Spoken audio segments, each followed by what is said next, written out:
I'm often accused of using a lot of humor in my presentations. My path to stand-up tragedy, to quote Derek Jensen, began at a pretty young age. My first academic appointment, my first professorial appointment, was at Texas A&M University, home of the Aggies, 1988-89. I was 28 years old. I was hired as a visiting assistant professor with a 100% teaching appointment. One of the courses I taught was called Fundamentals of Ecology. And students could take Fundamentals of Ecology to satisfy their science credit.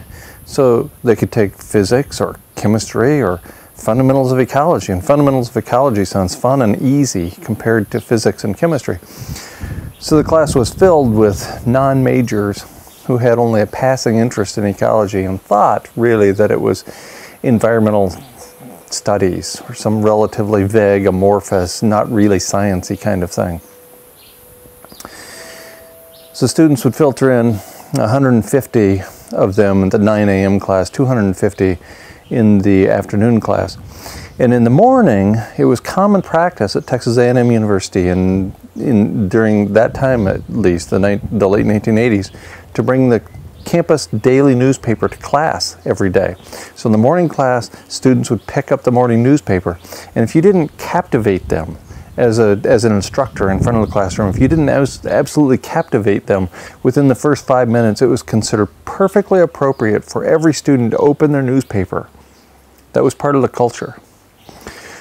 So in other words, I was doing edutainment, and I figured that out early on, that at some level I had to entertain them. I had to at least get their attention, or I'd be staring at 150 newspapers, rustling and nobody paying attention except for the 4 people in the front row.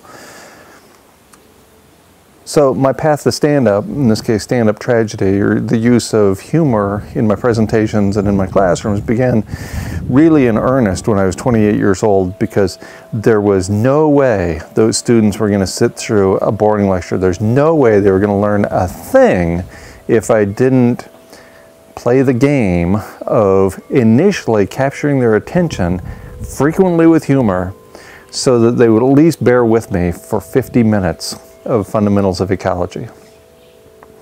At the edge of extinction, only gallows humor and love remain.